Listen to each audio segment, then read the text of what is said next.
Hoje eu quero dialogar com você sobre o que é conhecimento útil e sobre o que é conhecimento inútil. A nossa sociedade, que se estrutura em um sistema econômico capitalista, que tem o comércio, o consumo, a geração de lucro como pilares de sustentação, faz com que alguns conhecimentos que auxiliem na manutenção dessa estrutura sejam considerados como úteis. Conhecimentos que podem ser aplicados imediatamente na sociedade para resolver algum problema são considerados como úteis, e esses conhecimentos, então, ganham relevância para aquelas pessoas que estão, no momento, controlando a máquina do Estado e para os empresários que precisam gerar lucro para suas empresas. Então, eles optam por esses conhecimentos mais técnicos. Ok, tudo bem. Mas daí a considerar alguns conhecimentos como inúteis, porque esses conhecimentos não conseguem ser transportados diretamente, imediatamente para essa geração de lucro, para a resolução de algum problema, é algo muito problemático. Então, isso acaba excluindo atividades humanas que são de extrema importância para a construção e constituição do ser humano. Nós, brasileiros, precisamos saber que muitos desses conhecimentos estão sendo ignorados e estão sendo postos à margem da nossa vida. E por isso a gente acaba se tornando refém desse tipo de conhecimento, de certo tipo de escola, de certo tipo de universidade, que de alguma maneira subverteram o real sentido do que seria escola e do que seria uma universidade. Em 2016 foi publicado um livro escrito por um filósofo italiano chamado Lucio Ordini. O título desse livro é A Utilidade do Inútil, um Manifesto. Esse problema de considerar algum tipo de conhecimento como útil e outro como inútil não é um problema do século XXI, é um problema que existe há mais de 2000 anos, que já pode ser encontrado, por exemplo, em Aristóteles. Aristóteles diz o seguinte: se os homens filosofaram para libertar-se da ignorância, é evidente que buscam o conhecimento unicamente em vista do saber e não por alguma utilidade prática. Aristóteles, ao afirmar essa tese de que o conhecimento filosófico é o conhecimento desinteressado, que não tem nenhuma utilidade, quer dizer, não tem nenhuma finalidade que esteja fora de si, que seja algo externo, já então começa essa divisão do que seria um conhecimento mais voltado para o prático e um conhecimento que se baseia na curiosidade e na tendência a conhecer por si mesmo, pelo prazer de conhecer. O Ordini lança esse livro fazendo uma antologia, que é uma reunião de textos e resumos da contribuição para o diálogo de algumas pessoas importantes. Lá você vai encontrar poetas, romancistas e filósofos que contribuíram para esse diálogo e tentar compreender realmente se faz sentido separar o que é um conhecimento útil do que é um conhecimento inútil. Quando a nossa sociedade passa por crises econômicas, a gente vê de onde o Estado retira recurso, é da educação. E dentro da educação, o que mais sofre corte é a área das ciências ditas humanas, entre aspas. Então, filosofia, sociologia, história, literatura, artes, música, acabam recebendo menos ainda nos seus departamentos e assim fazendo com que a reflexão sobre essas coisas tão importantes para o ser humano fiquem tão danificadas. Então, o conhecimento que é considerado útil, esse conhecimento prático, ele é super valorizado porque ele está resolvendo problemas de empresas particulares, está resolvendo problemas, às vezes, do Estado.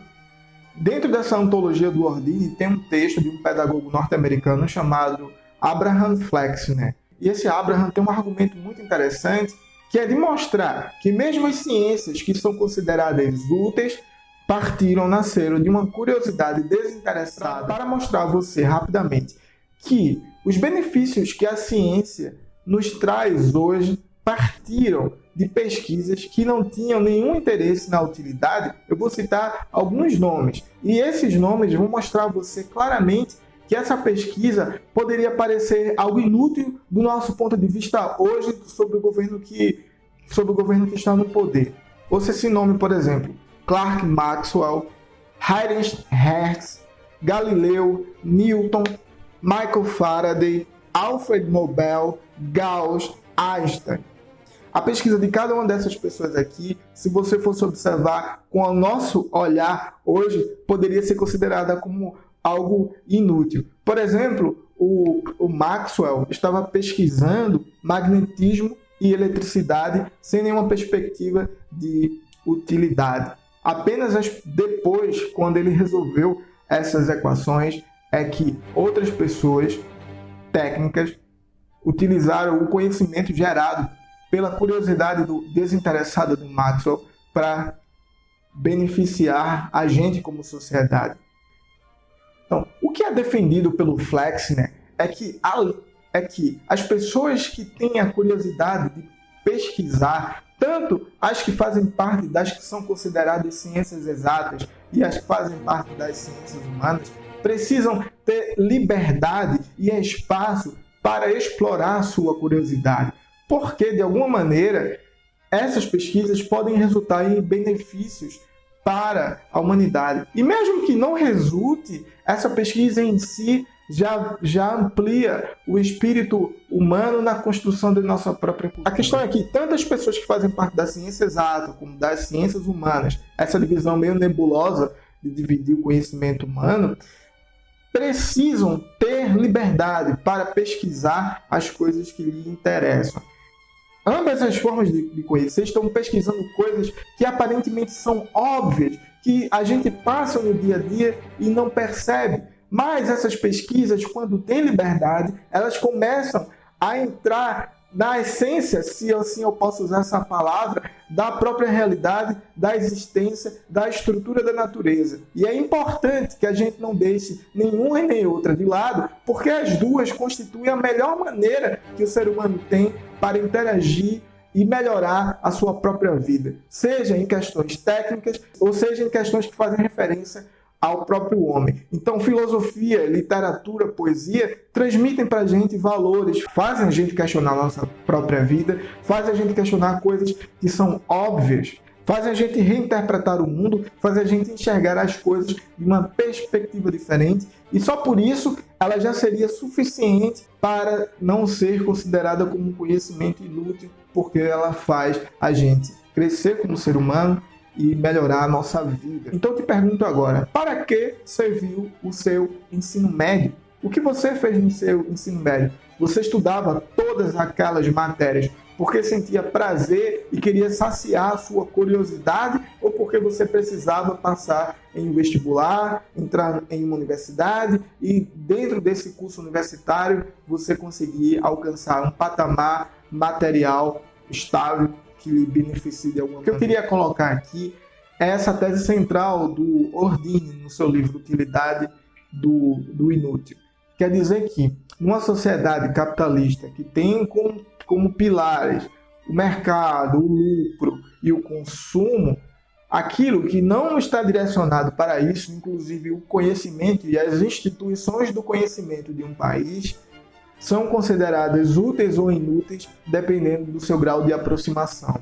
Eu espero que você tenha compreendido que nem as ciências exatas e nem as ciências humanas partem dessa ideia de utilidade. A gente parte da vontade de conhecer, de uma curiosidade que consome o nosso ser. E só depois, quando a gente vai saciando essa curiosidade, vai desenvolvendo o conhecimento humano, é que essas ramificações de utilidade podem ser atingidas. Mas antes disso, não. Então, por favor, pesquise o que você tem vontade de pesquisar. E não caia no discurso da utilidade e vá repreender pessoas que aparentemente estudam aquilo que é inútil.